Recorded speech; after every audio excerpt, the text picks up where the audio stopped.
Today is the 30th of January, and I'm Paul Glumaz, and I'm involved in the global revolution being carried through by the LaRouche movement internationally, and this is being brought to you by our friends at General Welfare Presents. So tonight we had the great speech by Donald Trump. I was not that impressed with it. I said to somebody, it sounded like a lot of bullshit to me. And the person said to me, well, he did a pretty good job of carrying it out. There were parts of the speech where he was very passionate, and these were emotional, sentimental, and patriotic elements. So I know it pissed off the Democrats who have become neoliberals, and but he didn't really say much about what the policy of the United States is. The best part was, of course, going after the drug traffic and the gangs and so on and so forth. But hit on but earmarking Russia and China as our primary rivals. He didn't seem to be that strong on that, but that's what he laid out. So it's really, as far as I'm concerned, his presentation is not. It's not the end of the world, but it's not anything that I would write home to my mother about. So that's my view of it. But what's important is not what Trump is doing. Per se, but what's important is this incredible process that's going on. There's an international process going on, which is transforming the world, and then there's an internal crisis in the United States, which is unprecedented in modern U.S. history. You have to understand that at the deepest level, what this memo that is being put forward by Devin Nunes is basically an expose of the fact that our government is illegally not only surveilling us, but they're surveilling us not to protect us from terrorism. They're surveilling us so that they can have the potential to blackmail key individuals. So you have this massive blackmail apparatus being run, and this apparatus was then directed against the candidacy of Trump and the President Trump once he got elected. And so this is really what's being unmasked, is the corruption, the incredible corruption of the targeting of individuals by the deep state, by the previous president. Which was the whole point of 9/11. The whole point of 9/11 was to set up the surveillance state and to basically establish a dictatorship. Now, what's his name? Paul Craig Roberts. Paul Craig Roberts, is saying something very important on this. That if this whole thing proceeds, and we don't expose or defeat the surveillance state, and they're successful in removing Trump, whether you like Trump or not is irrelevant. This is the consolidation of a full fascist police state in the United States. Because if they can remove a president at will, then through this kind of method of controlling, of being able to surveil and intervene and run these kind of operations against a president, they can run it against any American. They can run it against any citizen. So this is also a key component of the situation that's now unfolding. So the Senate Intelligence Committee voted to release the memo. The memo will, Trump has 5 days to veto the release, after which it gets released. He could also sign for the release. If he doesn't do anything, it'll be released within 5 days. Now, everyone's freaked out about this memo because it is a memo that explains this process that I'm telling you about, and it's only the beginning. So this is a process that's going on in the United States. It's not really governed by an ideological situation. It's a combination of factors that are coming into play, where an element of our society is sick and tired of this kind of crap, and this is the opportunity to blow back on it. So this is very important. Because if a police state is consolidated in the United States, then we no longer have a country.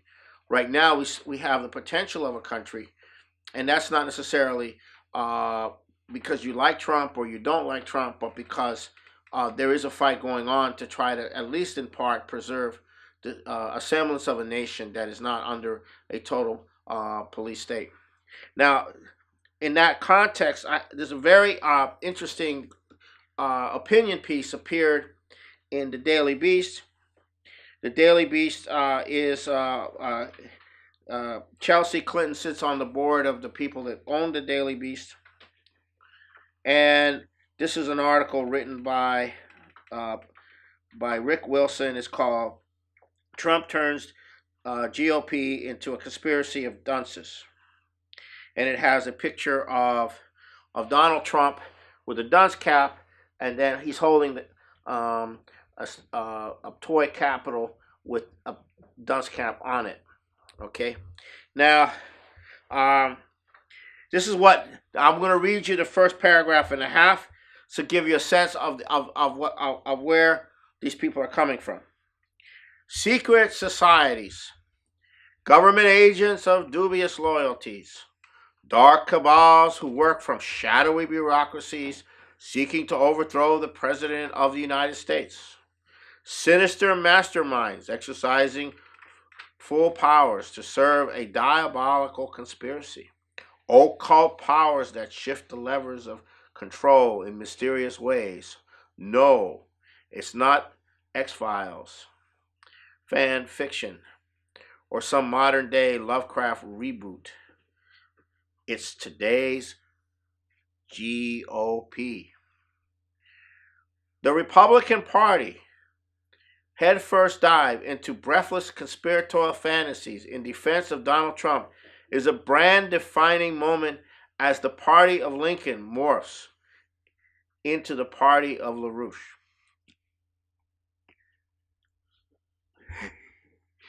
And that's the only time they mention LaRouche. So it appears that LaRouche is on their mind. Lyndon LaRouche is on their mind. The ghost of Lyndon LaRouche is on their mind. Why? Because the situation is incredible. The entire global picture is shifting as China's Belt and Road is expanding. As China's Belt and Road is now going into an Arctic orientation. As China's Belt and Road is going to Latin America, and all the countries of Latin America had a huge conference in Chile, and it was an incredible conference. All these Latin American countries are lining up to get economic development of their countries connected to China, and China's going to connect that up because China has 1.4 billion people, and they're not in the service sector. They're in the production sector, and they want to produce goods for the world, and they want the world to produce for them. So this is a different world. Now, Wang Yi, the foreign minister who spoke in Chile, said, we're doing a different development model. The earlier development model is you had to squeeze your population to produce export goods. We're not doing that. We want you to develop infrastructure and industrialization. And our market, which is now larger than the U.S. market, is going to expand. It's going to be 4 to 5 or 6 times larger than the U.S. market. And we got to grow, and you got to grow. We all have to grow. Nothing like this has been seen since Kennedy. Kennedy had a similar approach. And this is huge. And this is going on. This is going all over the world. So Tillerson is now being deployed to South America to try to counter the Chinese. Wall Street is freaking out. The city of London and Wall Street are freaking out. And they're trying, right now, they run an aspect of Donald Trump. Because what's Donald Trump going to do? Hey, the stock market went up.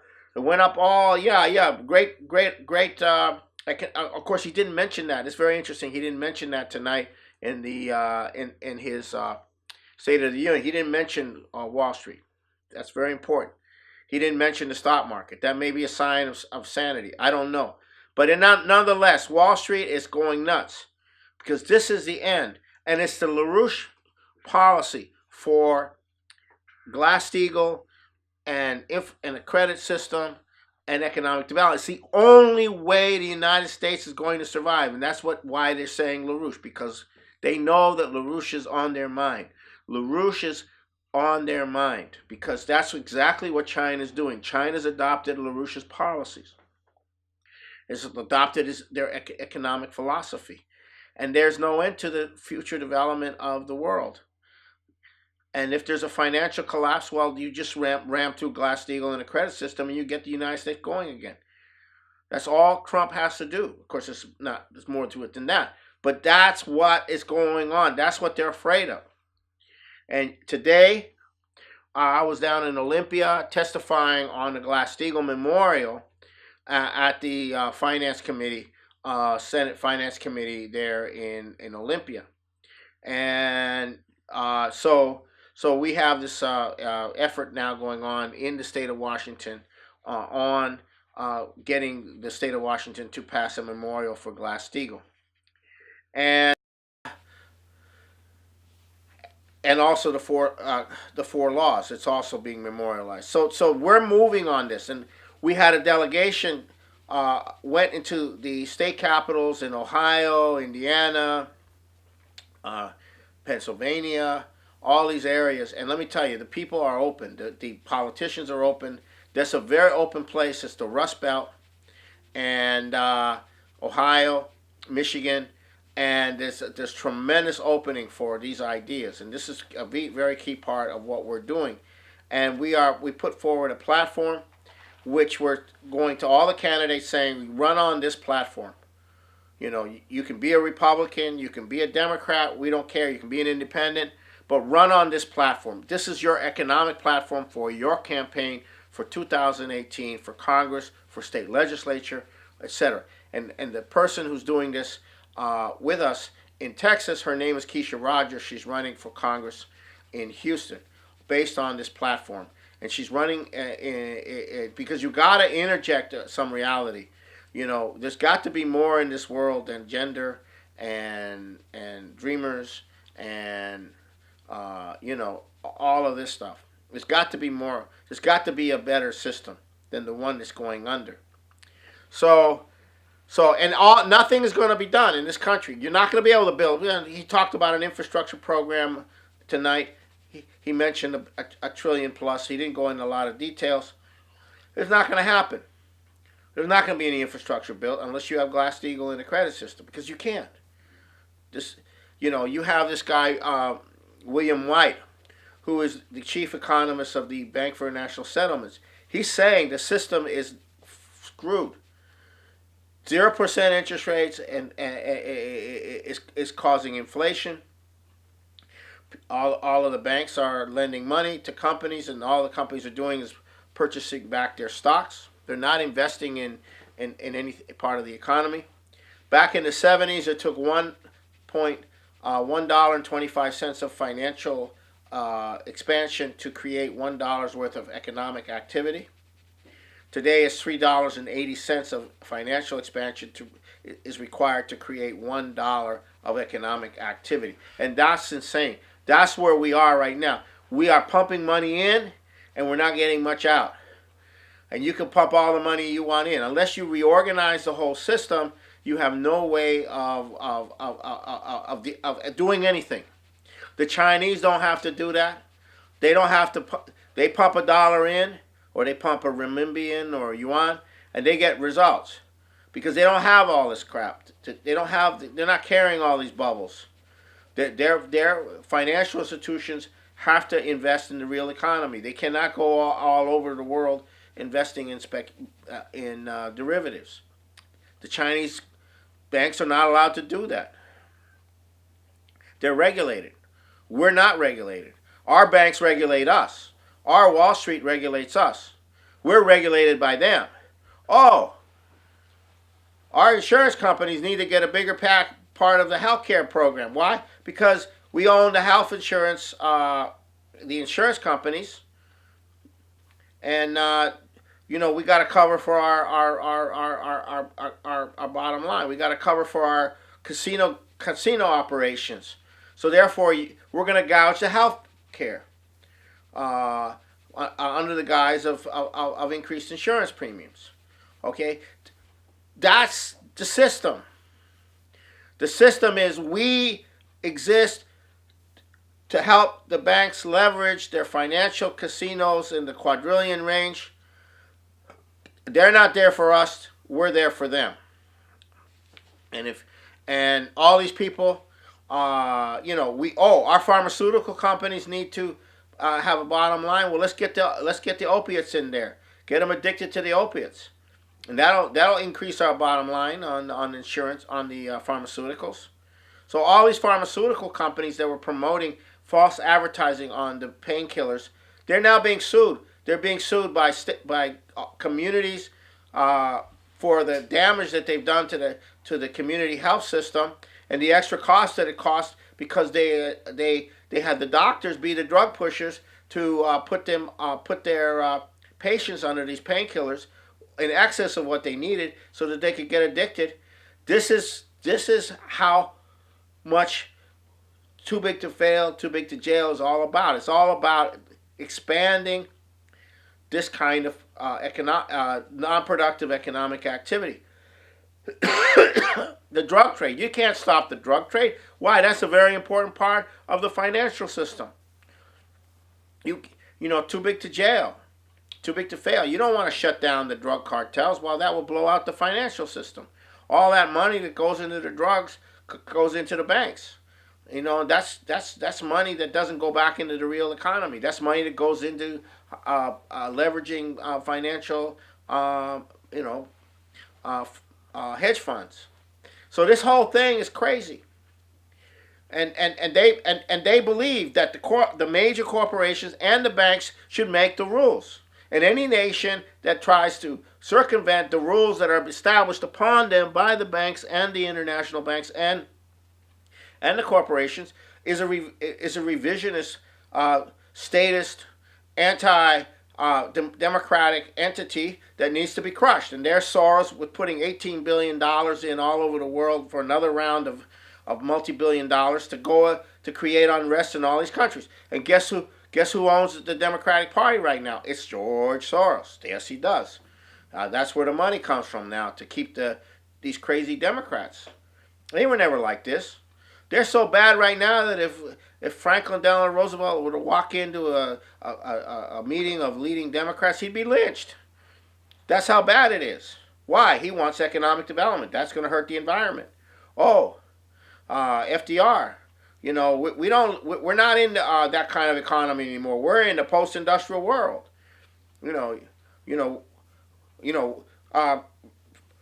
FDR, what do you think about gay marriage? You think that's okay? He'd be lynched. It's obvious. He'd be called a white, a rich, which he was, a rich white European male, racist, and sexist. That's what they would call FDR. And he saved his country, and they couldn't give a damn if he saved this country. So that's why all these Rust Belt, all these former Democratic areas of the Rust Bowl voted for Trump, because he sounded more like FDR than the other people. But then Trump is not yet delivered. He hasn't delivered, and he's going to have to deliver, or else he's going to be gone. That's reality, and we got to make sure that option of delivery is there. So we have a real crazy situation. We got a real crazy situation here. And this brings up the whole question of neoliberalism. What is neoliberalism? Neoliberalism is a philosophy that rejects the idea of there being a truth. Okay, it's the biggest lie is if it's accepted, then that is the equivalent of the truth. It's not the truth, but it's the equivalent of the truth. And so neoliberalism is all about consensus. It's all about perception. It's all about controlling people's perception. Perception management. It's not about truth. It's not about what's real. It's perception management. It's behavioral management. And so what you have is a society that no longer is based on principles, is no longer based on truth, and it doesn't. So they have no way of dealing with a crisis like the one we're going into. So it's all set up to crush the person that says the emperor has no clothes. I mean, that's what the system. That's neoliberalism for you. Bertrand Russell said. What did Bertrand Russell say? He said he had this little problem. He said, if a tree falls in the forest and there's nobody there to see it, then it didn't fall. That's neoliberalism. The tree didn't fall. Okay? If you don't notice that we did something, then it didn't happen. Only if there's an observer there. Of course, God doesn't count as an observer in the neoliberal world, because there is no God, or there's no way for you to even know that there is a God. And the universe didn't observe it either, because the universe is just a bunch of particles interacting with each other. So there is no law. There is no truth. It's a question of what lie has the most force. What lie? Who's scared to challenge a lie? Oh, you don't want to challenge that lie, because you're going to get a lot of crap thrown at you. So people go through life knowing that there's something wrong, but they can't really confront anyone with it, because then they're going to be called conspiracy theorists, or they're going to be called unruly, or they're going to be called not having the right decorum, or they're going to be called an oddball or a screwball, or just not a person that wants to get along, and on and on and on. So you don't have a society where the truth means much, except when private individuals quietly talk to one another about what they think, and they trust one another so that they can say what they really think to each other. This is the society we live in, and having a surveillance state only makes it worse. So this is what we're dealing with. And so someone like LaRouche comes along and says things that are very true, and it's not acceptable. He's an anti-Semite, he's a weirdo, he's a crackpot, he's a conspiracy theorist, etc., etc., etc. And now the same thing is being done with Trump. Why? Because he's not going along with neoliberal. His speech wasn't the best, but he's not a neoliberal. He's not claiming that there is no such thing. He's not doing that. He's actually not a neoliberal. And so this is very significant, the fact that Donald Trump is not a neoliberal. So, and neither is Putin, and neither is Xi Jinping of China. So the London publication, The Economist, had a lengthy article in this current issue about the coming war. And they're talking about a war. They're talking about a war with possibly a limited nuclear war as a necessity, as something that has to come, because the Russia and China are destabilizing the world balance of power, the economic balance of power, through the Belt and Road. And so they're making it very clear that the Belt and Road of China is the threat. This is also in the National Security Memorandum, National Security Strategy Memorandum that Mattis quoted. It's the same thing. The aggressive economic development of China is a threat to the United States. Well, what the hell do you think China is going to do? Not develop? So you're saying that they have to not develop in order for the United States to remain the power in the world? Right? So we have to stop China's development because we have no system that could, because we're run by these banks, we're run by these corporations, and we have no system to develop. So therefore we have to stop China and Russia to develop. We have to go to war with them. That's what The Economist was saying, in effect. And what they said was the greatest fear that they have is that Donald Trump will take America into a revisionist course against the liberal order. And in so doing, he will start to work with Russia and China. And that is the end. That is the most horrible thing that could possibly happen, is that the United States, Russia, and China could become fully revisionist, reject neoliberalism, and go for global economic development. That is what they're afraid of. And that is what we want to make sure happens. So it is a very frightening situation, because you have the North Korea situation, but you also have a situation in Ukraine, where the United States and Canada especially are arming the Ukrainian government for another war This one a much bigger one that will be supported by the United States and will potentially lead to an armed conflict with Russia in that part of the world. So that's a very serious matter. That's the next one that's brewing. And this is all coming from these layers who see the end of their system. And yes, their system will end. We just don't want to end it in a nuclear war. That's all. That's the only thing we don't want. We don't want a nuclear war, but we want to end their system and replace it with something that works.